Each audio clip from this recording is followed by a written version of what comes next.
Just recently I had parked my truck and I went out and I couldn't get it to start. So I popped my hood and primed it a couple times and it started up. But when I was priming it, it was leaking a little bit of fuel out. So I'm gonna go ahead and put some new seals in it and that should fix that.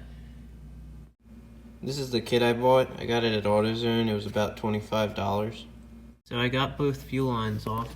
Next thing I'm gonna be doing is taking off that connector right there, and that runs to the bottom of the fuel filter.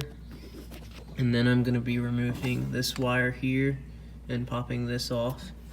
And then there's 2 bolts here and here that I'm gonna be removing to pull this thing out of here. So now I've got the fuel filter housing removed. It was pretty easy to pull out of there. Wasn't too hard. So the first thing I'm doing is I'm taking the plug out of the bottom of the fuel filter to drain it.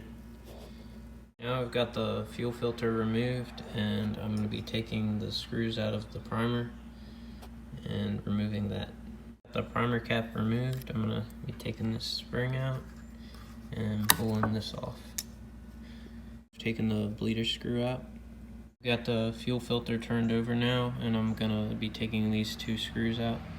The best way to get this out is you'll notice this poking through on the top hand side, and just push on that a little bit and it'll pop it right out this side. You want to be careful though, because there's a little ball in here you don't want to lose. Right there. So now I've got the fuel filter housing cleaned up the best I could and I'm going to begin reassembling it. I'll be installing these 2 seals first. The one goes around here and the one goes on here. Those seals installed, I'm going to be putting this spring back down in here and setting the ball back on top of it, and then reinstalling this back on. So now I've got the bottom piece installed.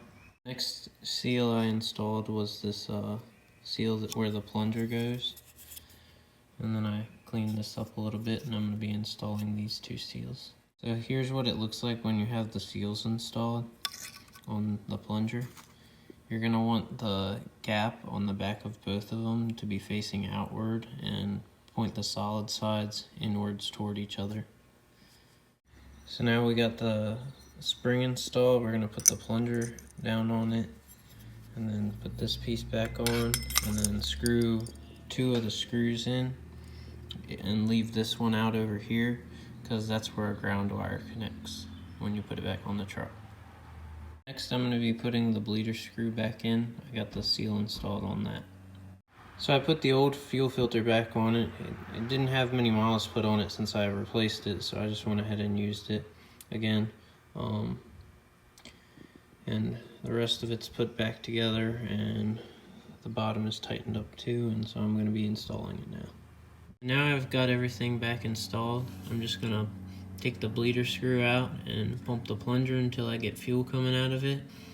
And then I'm going to put the bleeder screw back in, start my truck up, check for leaks, and make sure everything's alright. So far there are no leaks. Everything seems good to go. And that wraps up this video.